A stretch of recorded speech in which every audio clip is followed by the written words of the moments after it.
Welcome to our AJAG PD Pod, the place for discussion, debate, and learning about all things accounting. Our hosts, Ivan Tabak, Jonathan Tucker, are CPAs that have been in practice for more than 3 decades. Together, they bring varying experience and viewpoints to the table, not to mention a little humor, too. Join us as we talk through current issues and hot topics, tap into expert guest insights, and enjoy the odd walk down AJAG memory lane. Before we begin today's podcast, please note, although the educational material within the podcast has been carefully prepared, none of the persons involved in the preparation of the material accepts any legal responsibility for its contents or for any consequences arising from its use. As well, the podcast material and the references contained therein may reflect laws and practices that are subject to change. Advice regarding a particular fact or situation should always be reviewed by a qualified professional. This podcast is produced and distributed by AJAG Professional Development. For more information about AJAG or any of its offerings, please visit ajag.ca.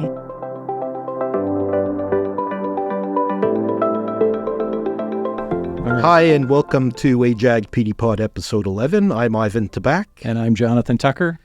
And today we'd like to welcome Kim Tabak. Kim, why don't you introduce yourself and tell us a bit about your business? Thanks so much. Thanks so much for having me, first of all. I'm so excited. You guys have the most incredible podcast. I've been listening. I'm an avid listener, big fan. I hope I'm going to get some tips today. Well, we'll see about that. Okay. Very good. So I'm Kim Tabak. I've been in human resources my entire career, mostly working in very large organizations. And then several years ago, I went out to a startup.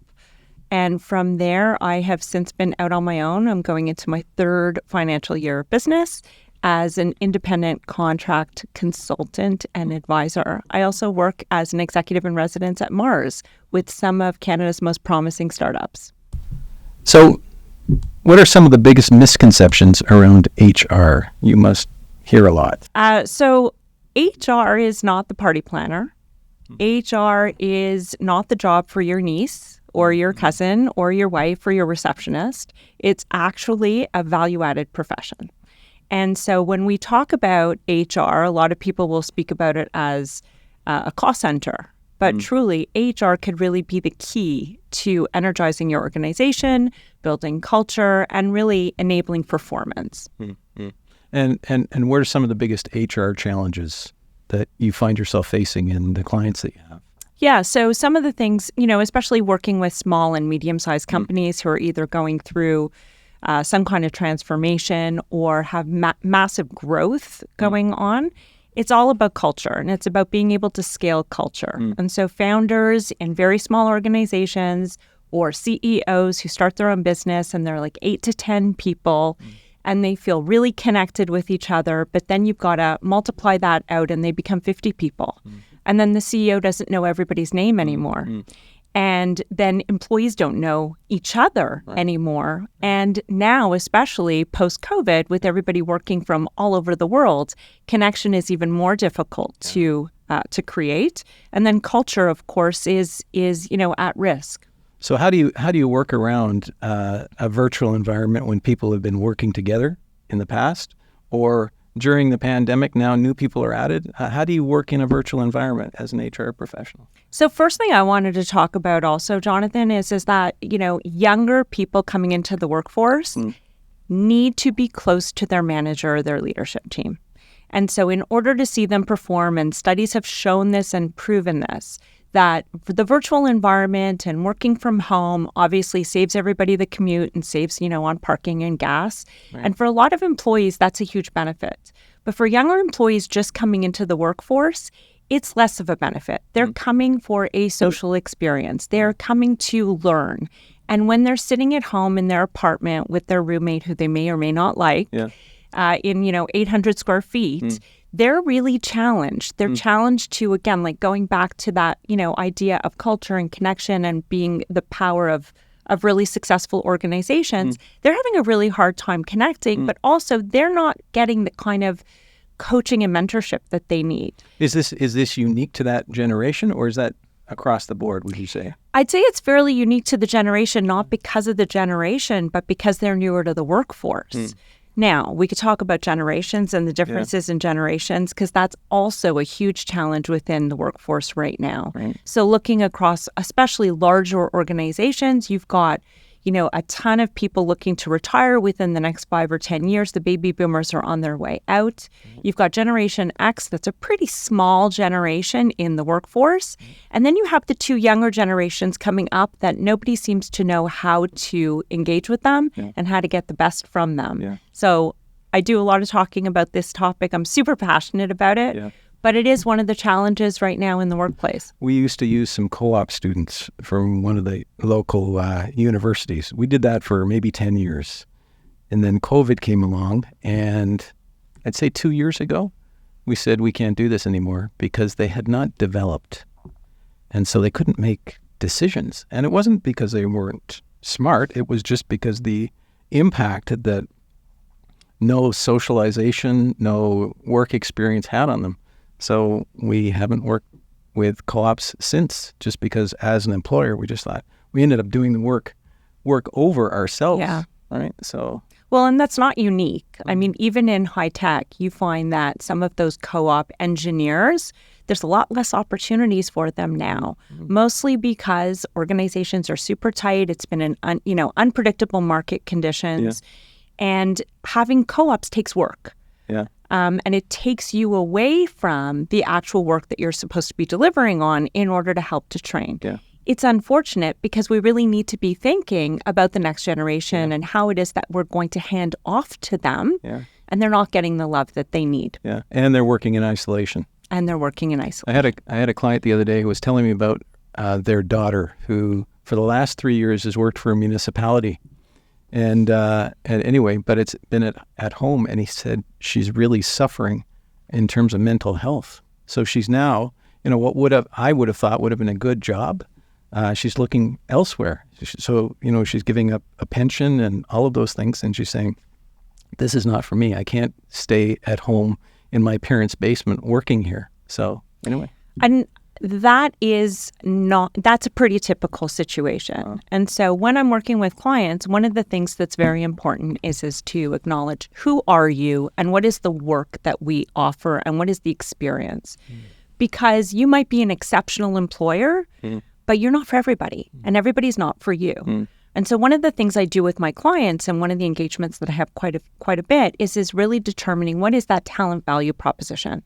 What would the ideal employee look like here? And the truth is, in that municipality where everything is virtual, someone like you or I or Ivan, who might really love the idea of not having to go into the office every day, because we've already earned our stripes. Right. We've already have the social connections. We already have the network. We know how to do the job. Right. We don't need to physically be there in order to give our best work. Right. But that's not a job for everybody. Right. You said an exceptional employer. Is there such a thing? And what makes an exceptional employer? I think what makes an exceptional employer is an employer who actually knows what makes them exceptional. Oh. And so regardless of, what you or I might think about an employer or an employment situation, it's about going out and being really honest about it. And so working in, the big 4 consulting firms is not for everyone. Are they an exceptional employer? Well, they are for somebody who is looking to have a lot of mentorship and career development. Right. And they are if they're looking for a variety of work and the opportunity to do some travel. Right. But for somebody who is less inclined to do that kind of work, wants to work less hours, Right. wants to be closer to home, maybe has a young family, Right. they're not an exceptional employer. Right. So I think it's like a two-sided coin. It's about employers really understanding what makes them exceptional and being honest about it. Right. And it's about employees understanding really what kind of environment they are going to thrive in. But there is a huge disconnect here because, in a profession where we're used to long hours, getting that work done no matter what, and then a young person comes along and is talking about work-life balance, how do you navigate that?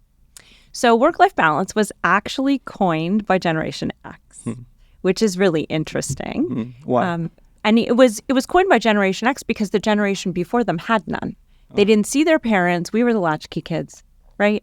we were like basically raising ourselves Right. because the generation before us, the baby boomers, were constantly at work and they were really focused on getting out of the poverty that their families maybe had. Right. Right. And so we have spent a lot of time with our children. Right. And we spent a lot of time with our children, raising our families, and we wanted to be the kinds of parents that our parents maybe weren't with us. Right.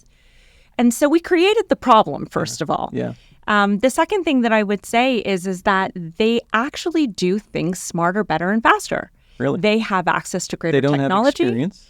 They don't have life experience. No, they don't have life experience, Yeah. but they do know about technology. They have seen it, or they understand how things fit together in a way that is different than the way that we think about traditional problems.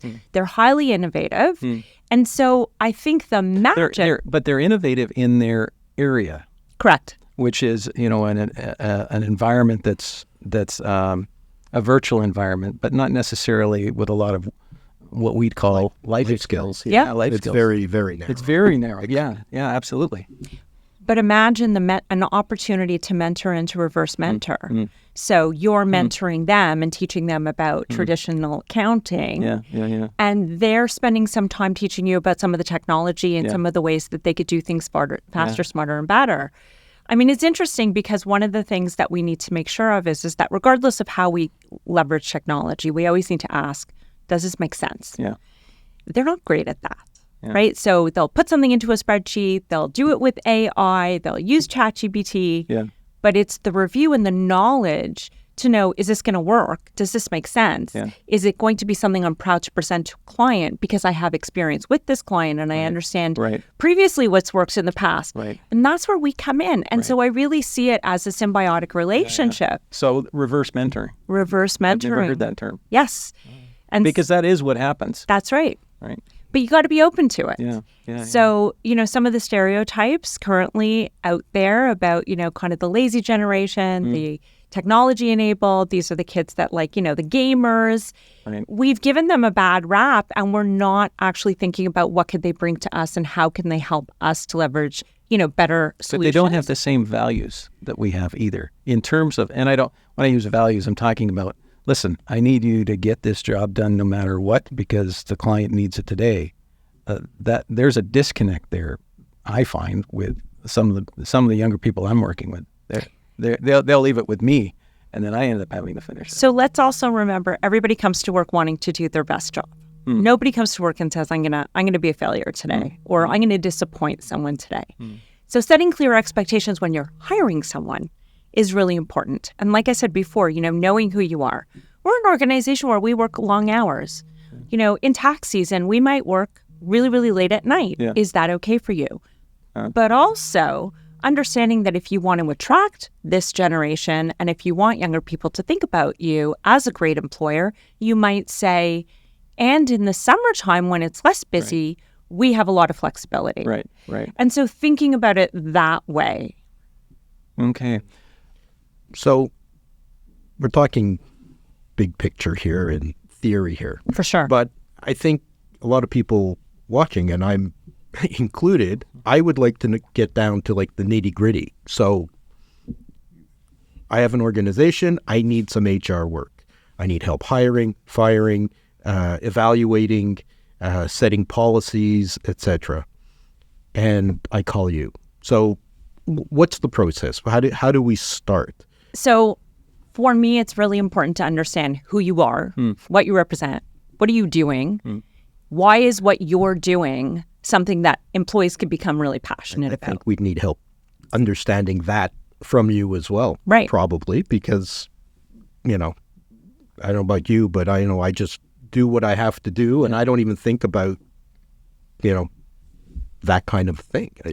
And we're different in terms of our practices, right? You're very much hands-on. I'm more of a delegator, and so that's a different style as well. But so what's interesting is the way that you would describe your business might be very different than the way your employees would describe your business. And so I speak to both. I will and speak to both us, or both the leaders within the organization and the employees. Yeah. So in a larger organization, that would be, kind of a much larger process. It's not a one-on-one conversation, but I facilitate discussions through whether it's focus groups or surveys. And what I love is bringing back the data to the founders or the CEOs and saying, so you have defined your culture or the way that you work like this. But guess what? The people who determine your culture, the people who actually drive the, am I going to be an ambassador of this organization and help other people understand why they should join? They describe it differently. And imagine a world where an organization is described by employees as, we work really long hours. I work really, really hard, but I'm learning a lot. There are a ton of employees who would be prepared to work really long hours. They work really hard if they could learn a lot. And they might see this as a great stepping point into, another organization one day. So there is no bad when you describe who you are. And once we figure out what that looks like, and it is a balance between, your version of where it is that you would like to be and what is actually being said by employees. And we would, first and foremost, we also need to think about there are legislative environments that we need to manage within. And so small employers are not necessarily thinking about that. But there are certain policies that you need to have in place. There's certain training that you need to have in place as an employer. And that's like not sexy work and it's not fun work. But when you wrap it into policies and procedures that align to your goals and to your culture, it's not about kind of your culture is written on the wall on a poster. It's that employees are experiencing it every day. I'll give you an example. I worked for an organization where they were discussing how they were going to manage their maternity leave. Maternity leave is very expensive for some employers. Particularly, they had employees in Canada and the US. So we know in Canada that there's some benefits available to people who are going on a maternity leave or a parental leave. And in the US, there are not the same benefits in every single state. How are we going to manage that? Were we okay with the fact that the expectations of employees in Canada are going to be different than the US? We went back to the values and we said, well, as an organization who believes in the health and welfare of employees and helping them to define their life as a healthy life, what would we do? And the decision was really clear. We were going to provide benefits to employees in Canada and the US equivalently. And that actually meant that we were paying mat leave from $1 in the US versus in Canada, it was just a top up. But that to me is why you always start there. And there is not a time that is too early to start. So organizations who start early in defining who they want to be, what they want to represent, how it is that they work with employees, will hire people that are going to be aligned to that vision and to those values, will manage them in those ways. And it's really easy to build benefits, compensation programs, performance reviews around that. Is there a greater need for that now? Like, why would I worry about that? Why is that important to me as an employer? Which part? Going through the whole HR exercise and saying, okay, how are we going to deal with employee? Why do I care about that? I've got work, I've got a job, they get paid well. Why do I care? So first of all, we live in an environment where everybody knows, kind of what the compliance, the bare necessities of what it is that their employer needs to provide to them. And here in Canada, it's defined very, very clearly by employment standards in each province. What time off looks like, what my vacation policy needs to be. And that's like the bare standard. But it's a really competitive environment right now. And you're competing for talent in the open market where other folks are also competing for the same talent. How do you want to differentiate yourself? And not only that, not only about competing, but again, going back to, don't you want to work with employees who come here and want to work the way you want to work? So defining that, like going out and saying, well, this person's great. I think they have the perfect skills. Guess what? There's a lot of people who have the perfect skills, but some people might be better suited to a 9-to-5 environment. Some people might be better suited to a very large firm where there's much more mentorship. Right? I would assume that working here in a smaller firm, it's much more, independent work, a lot of figure it out. Right. Those are all skills. And sharing tasks, right? Sharing tasks. Not defined. Collaboration, taking initiative. those are skills that you interview for, right? Not everybody brings that to the job. So I've kind of come to the position myself that interviews are useless, and that it's only when you start working with the person, because everybody can interview badly or well, and it's not necessarily who you're getting. You agree or not? So in the world of AI, where we actually don't know how we're going to be doing work tomorrow, Right. I would agree to a certain extent that the interviews that we've used in the past are no longer relevant. I do think that there are things that we need to discuss in interviews to help set us up for the future. And so with employees coming in and, asking them, have you worked in this technology? Have you ever done bookkeeping in this way? Have you worked with clients? Great. But guess what? Tomorrow we're going to be changing everything that we do because we got a new technology. So what you're looking for is different. You're looking for people who are able to adapt quickly to innovation. Right. You're looking for people who are going to be resourceful. You're looking for people who are cross-collaborative. Right. Those are the questions. And I bet you that an untrained interviewer would spend more time on, so tell me about your education and your past work experience and have you done it like this before, versus assessing how they're going to do it in the future when the entire world changes. Right. So it's just a different, you're looking for different things. And I don't know that an interview kind of is a bad idea. Obviously, it's the best tool that we have. Right. There's also personality assessments and there's psychometric assessments and all that. But it's what we're asking about that's most important. So back to Ivan's question, which was, now when do we start and what do you do? What's the process? So where would you start with a practice like mine? I've got 8 employees. I don't have. You can engage her and pay her for the advice you're trying to get right now for free. So, can we go on to another question?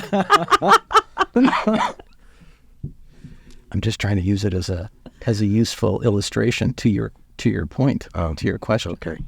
Okay. So when we're talking about smaller businesses, accountants who are old school and look at HR from the perspective of what they went through when they were articling, probably at a larger firm, etc.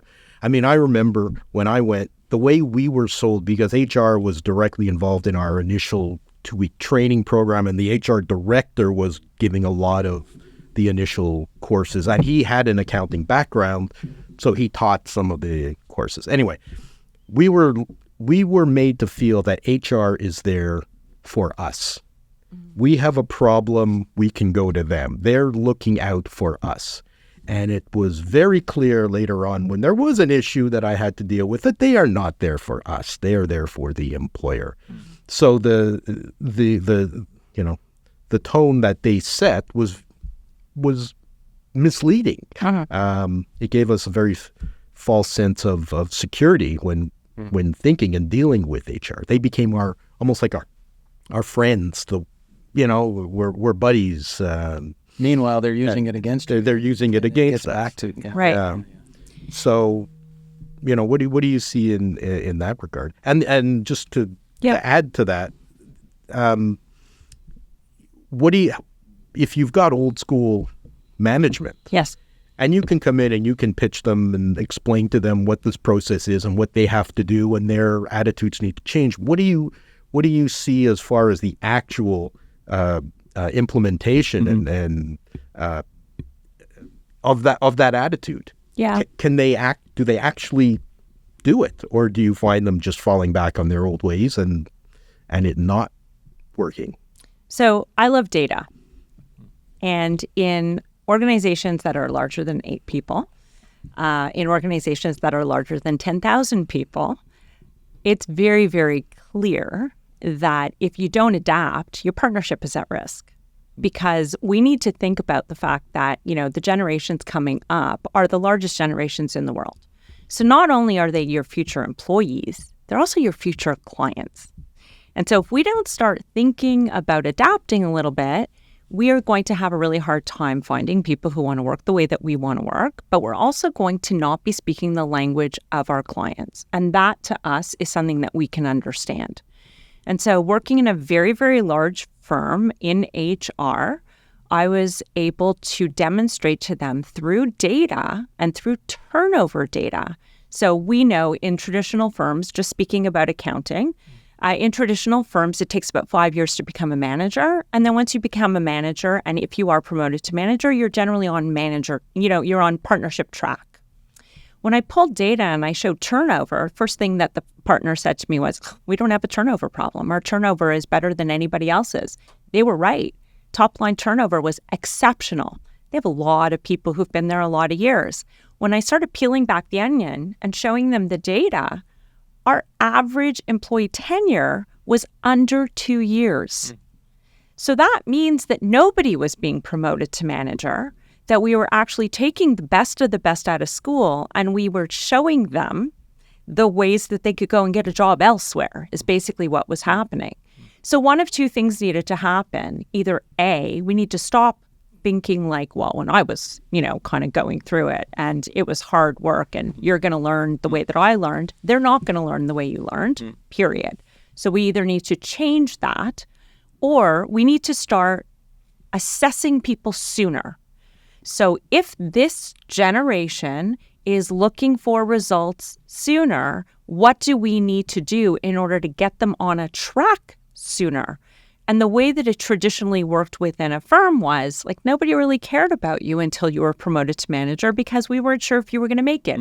1 in 100 was going to make it. We really need to shift that, that way of thinking.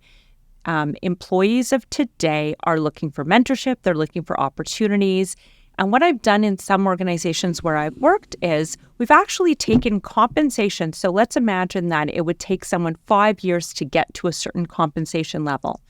Instead of providing them with, every year a 2% increase until they got there, why don't we think about different steps along the way? And by the way, compensation is only one way that we can reward and recognize employees. And so thinking about different milestones along the way so that there's more regular interaction, there's more regular rewards and recognition is going to help you to retain these employees for longer. But we need to remember the future is here, right? So what are our clients going to look like in 10 years from now? And do we have people that work for us who speak that language? You mentioned in that illustration that employees stay less than 2 years. Is there a measure by, for example, for a profession, like what's the average duration of an employee? What should a firm expect to get out of an employee? Right. So unfortunately, 2 years is like this magic, somebody came up with this number. And so employees will start looking around the 2-year mark if they are not feeling like they could advance their careers the way they want to. Something different, though, to think about, especially in a larger firm where there's more than 8 people, there's 2 ways to advance. You could be a technical expert where we don't really believe that you should have leadership responsibilities. And then there are people leaders. And being able to assess that fairly early is an opportunity not to overlook someone for their technical skills because they don't have the people skills. So like back in the 80s and 90s, if you wanted to get promoted, you needed to actually take on people leadership. And what I suggest to my clients is think about it as 2 tracks. Right. You've got some technical experts, continue to reward, recognize, and love on them. Right. Because they're some of your technical experts, they have historical knowledge, and they're super effective, and we can kind of leverage that. Yeah. And then identify people who should be leading teams. Yeah. You could be a technical expert who also leads a team, don't get me wrong. Yeah. But it's really about not losing your technical experts. Yeah. Okay. So now for a smaller firm who's got the same issues just on a smaller basis, at what point do I say, okay, I need some HR help? Well, I would. And how would I go about doing that? Yeah. So the first thing I would say, Jonathan, is, are you doing the legislative trainings? Do you know what they are? This isn't about me, Ken. No, it's not. This is hypothetical. It's a hypothetical. A hypothetical small business. It's a hypothetical small business. But it is for accountants. Yes. Right. There are certain things that need to be done across the country and in the U.S. as well that are legislative requirements. So I don't even know what those as an employer, practically speaking, I'm I'm too busy with my day-to-day to even worry about that? So there's this amazing PD course Yes. that's available on AJAG that really talks about HR 101 and employee compliance. I'm just saying that could be a great place to go. So, I mean, all joking aside, there are, in every single province, they are different. But let's say, for example, when you get to a certain number of employees, and I think off the top of my head, like, please don't do this to me, but I think off the top, there's like harassment training needs to be done, health and safety training, there's employment equity that is that you're required to. You need to have a policy in place for, hours of work and overtime, et cetera, et cetera. And so there are a number of things that are required by the province where you are doing business. And then there's professional training, right? And then there's professional which is another different situation, right? So well, and there's PD training, which is obviously related to your profession, but then there's also leadership development or employee development, which is much more about skills-based and how helping people to find ways to advance their careers. Okay, so she is making a fantastic case for just hiring independent contractors. right. Well, No. not really. So so I don't know. Clearly, I don't know my need. So what do you do? What do you come along? What does an HR person do coming into a situation like that? So the first thing that I would do is assess, what do you have in place? It sounds like nothing, but you have so much in place because we're not talking about you. We're talking about a hypothetical. Okay. But if you didn't have anything in place, the first thing that I would do is I would come back to you and I would say, here are the things that you need to have and here are the things you want to have. And it's really a menu. Because we don't want to, I'm not looking to go with a hammer onto, an ant. But it's also a great investment for the future. And so we would definitely talk about HR not only from a compliance perspective, because compliance isn't all that sexy. And just because you have harassment training isn't going to help you attract your next best employee. Right. So I would come in and I would also recommend to you what some of the best employers are doing, or what's going on in the competition, or how it is that you can stay ahead. I'd also love to see what's your turnover, right? So who do you have working for you? And if you were to say to me, well, I have people working for me who've been working for me for 20 years, the first question I'd say is, what's their retirement date? Right. What's your plan? Do you have succession planning in place? Oh, we have a number of employees. There's a bunch of them who aren't really performing. Great. Do you have a performance management program? Do your managers know how to put people through progressive discipline? So each company is at a different stage, and each organization has very unique needs when it comes to the want to have. The must-haves are pretty clear. Right. So do you go in full-time? Do you go in part? How does that work? So I actually approach different organizations in different ways. I have some companies who are a little bit larger where I am on a retainer with them. They don't actually need someone who's at an executive level in HR all the time. Right. They might be going through an acquisition. They might be going through some kind of change management. They might be on a huge growth journey. They might be actually, looking to go into a new industry or whatever it is that their challenge is, and they need executive level HR support. But they don't need it every single day. Right. So that could be a retainer. Okay. Versus, hey, Kim, can you get us up to compliance and help us understand what it is that we need to do in the next couple of years in order to address the fact that we don't have succession plans in place and a bunch of our people are retiring? Could be a project. Right. So back to Ivan's question, which is in his experience when he was starting in your training at your firm, and you thought HR were your friends. How does an employer strike that balance between, or how do you, Kim, build confidence in employees that they're not overpromised? Because at the end of the day, in my office, everybody knows I'm the one paying the bill. So how do you care about that? How do you deal with that? Yeah. So my job is to help people perform. And my job is to help people have the greatest employee experience that they possibly can. That's my job. But the reason I do that job is because it's good for the company. To me, that's very clear. So if you're coming to me because you have a challenge with your employment situation and you're a high value employee, obviously I want to help to address that. Right. I want to help you to perform your best every single day. I want you to feel as comfortable and as connected as you can. I want you to feel like you can bring your whole self to work every single day. Those are all ways to help you to accelerate your performance. And at the end of the day, you're right, Jonathan, like you pay my bill. Right. And so my job is to help you to engage your employees in a way that you're getting the very best out of them. But the way that we get the best out of employees is by treating them with respect and helping them to perform and finding the right balance and helping employees who are really aligned to our culture and our values to come and work with us. And are you going to train me in the process? Am I going to come out of this realizing, I've got some real deficiencies here I need to work on? How does that? I'm just curious in terms of HR. Are people always coming to you?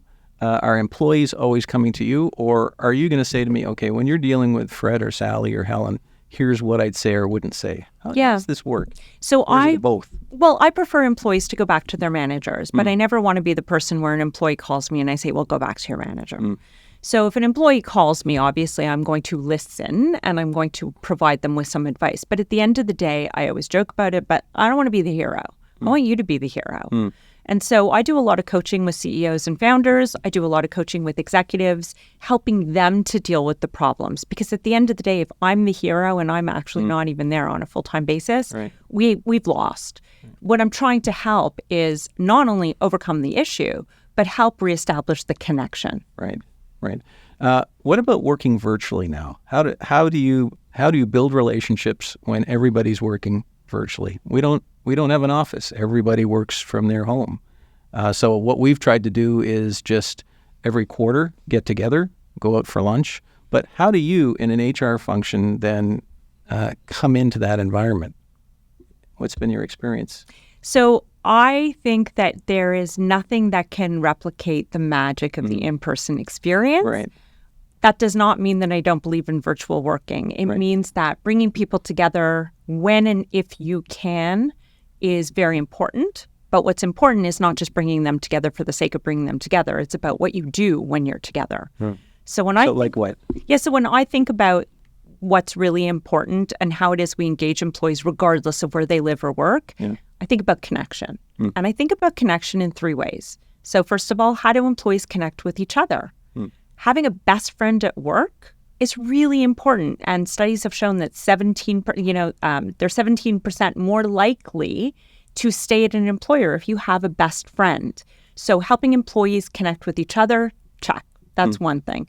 Helping them to connect to the vision, mission, values, the purpose of the organization. I work here because I believe in what you're doing is actually going to get you more connection with employees than anything you pay them or any ways that you recognize them. When somebody comes to work for you because they want to help you achieve as a company what you've set out to achieve, that's a level of connection that you can't buy. And then the third way that I connect employees, regardless of where it is that they're working, is through their performance. Do I understand how my job as an entry-level bookkeeper relates to the overall performance of the organization? Do I know what my role is and why it's important to the company? And even though my CEO may not know me by name, they value what I do. And I do that in larger organizations through, putting together a planning process, right? So understanding what the overall goals are of the organization and helping everybody's goals link directly to those goals. So if you've got employees who connect to each other, employees who feel very, very passionate about the purpose of why it is that you're in business, and they understand why their work is important, I would say that's what's going to get you that level of connection that you can't buy. Now, again, younger employees will be more successful if they have in-person mentoring. You're telling me I need to get a physical location again, right? I'm saying that at the end of the day, if you are hiring very junior people, remember what made you the most exceptional accountant that you are. You worked in an environment, exactly, Ivan was talking about it. you worked in an environment where you had day-to-day mentorship. And I'm not saying it needs to be day-to-day, but they do need mentorship, and that's why we joked about, the You can fact still that do that virtually, though, right? you can do that virtually. It's just not the same. For employees, it's just not the same. I see. Okay. And there is something to be said about the way that firms have been doing things for 100 plus years. Yeah. And I'm not saying It's not the same experience. not the same I agree. experience. I agree. Now, we don't need to replicate what the firms have been doing for 100 plus years. Yeah. I think that there's something in the middle. Yeah. Okay. All right. And then just in terms of tools, I'm recognizing I don't have a good HR function in my firm. So what tools do I need? What tools do you need if you're going to come in? And there must be like a gazillion. But There's a gazillion. I would say most organizations very small, are managing on spreadsheets. That's fine.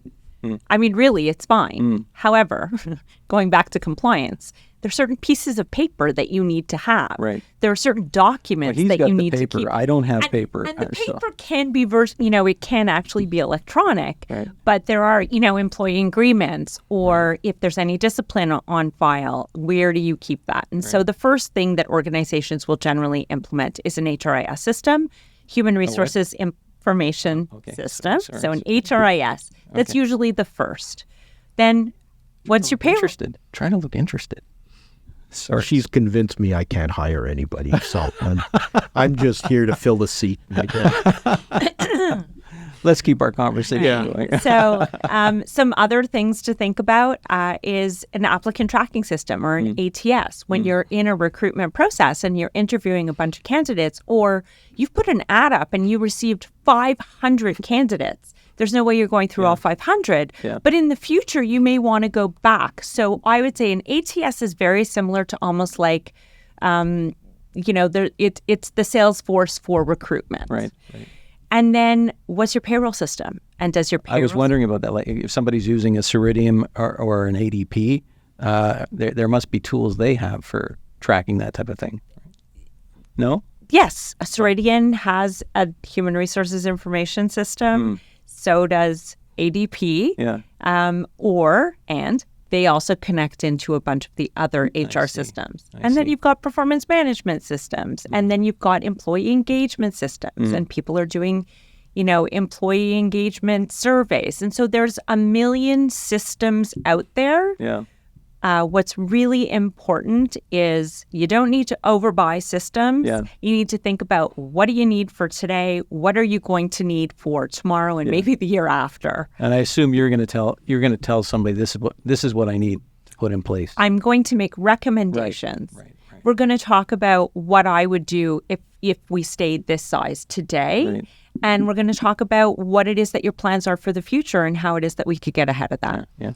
So everybody loves the horror stories, right?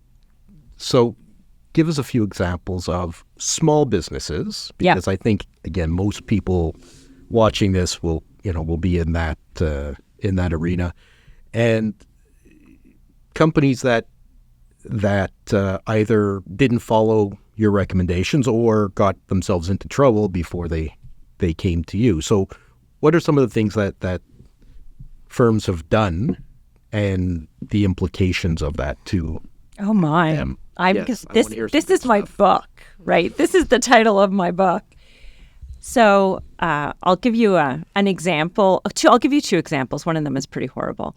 So there was a CEO and an employee who happened to be in HR, but it was an employee, and they became quite friendly with each other, professional colleagues. HR is often kind of the voice of reason or the consigliere, right? Like in the ear of the CEO. And the CEO was going through a particularly difficult time in their life and was really vulnerable, and interpreted the repartee between himself and the HR person as friendship. Right. No, friendship. Was sending text messages on the weekends, was sending photos from vacations, was sending photos of, things that made him think of her while he was on vacation. Let's fast forward. They're really good friends. They go out for drinks together. They have great conversations. She knows everything about, his vulnerabilities as a CEO. He really trusts her. And then he has to fire her for a number of different reasons. It was a performance-based decision. All of the right things were done.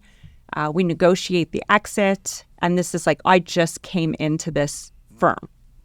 Negotiate the exit, and then she calls me afterwards, and she's got receipts. She's got the text messages. She has emails. She's got dates and times where things were happening on weekends, nights, vacation photos of the CEO in a bathing suit, which if it was my friend, there's nothing inappropriate about me sending a picture of myself on a beach on vacation. Yeah. But in a workplace environment, that could very easily be construed as sexual harassment. Right.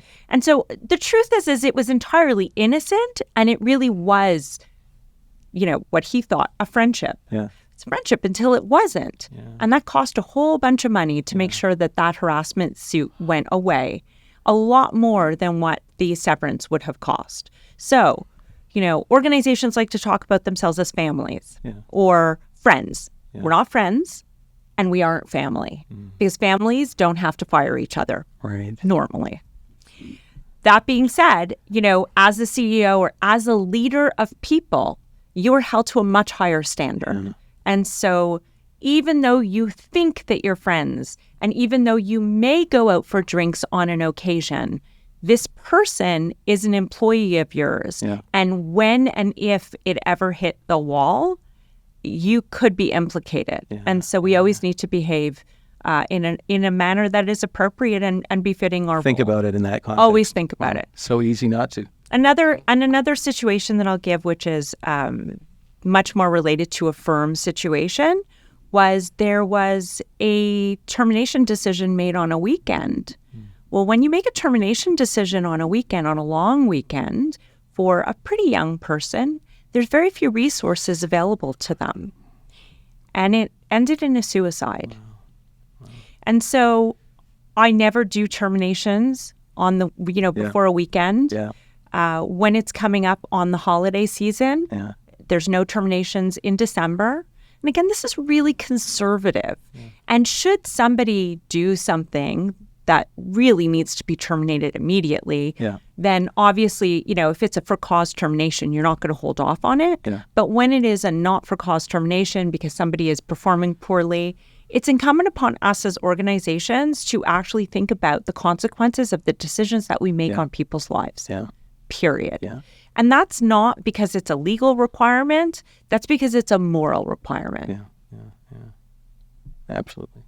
I've got so many more. I have one. A couple of years ago,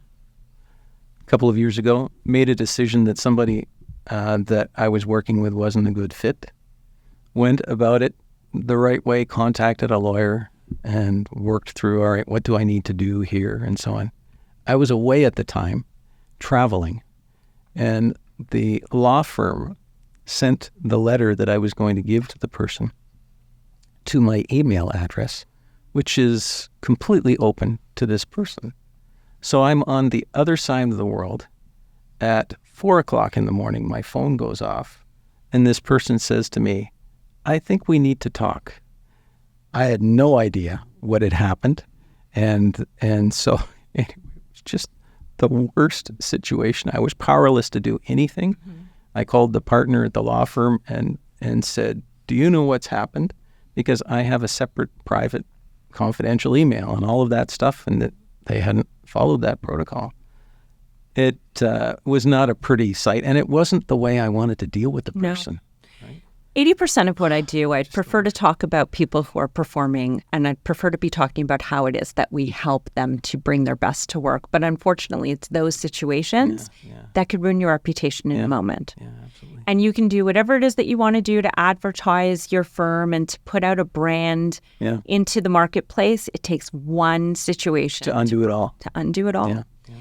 And so, the how we do things is as important as the what, and your termination might have been 100%, correct and you did everything right up until that point. Yeah. But as we exit an employee, and one of the pieces of advice that I often give to CEOs or to leaders is, you're not going to get sued because you have a bad personality. Stick to the script. Yeah. Like, I don't care if you read my words when you're in that difficult conversation. Right.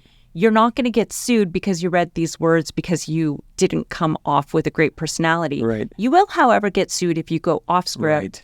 and you start saying things that you shouldn't Right. say. Right. So for situations where you don't do it very often, Yeah. Stick to script. hopefully, stick to script, get advice. I love that you spoke to a lawyer. Yeah. Probably charged you twice as much as an HR consultant would have charged you. Maybe. But that being said, No, we love actually, he lawyers. discounted it because the way it turned out. So anyway, was it worth it? Yeah. Was it worth it? Yeah. Well, thank you everyone for joining us today. We hope you've enjoyed episode number 11. We invite you back to upcoming ones, which will be dealing with equally interesting topics. Thank you, Kim, for joining us today. Thanks for having me. And so we remind you to sign up for our newsletter and also visit ajag.ca, where you will see all of our courses, including all of those that Kim has been involved in. Thank you for doing that, Kim. And now we're into PD season. So check out all of our course offerings, as if you haven't been doing your PD so far, the clock is ticking now. So check out, we've got a great roster of courses. You'll find them all on our website on the course calendar. So thanks, everyone. We look forward to seeing you inside of our next podcast. Take care now.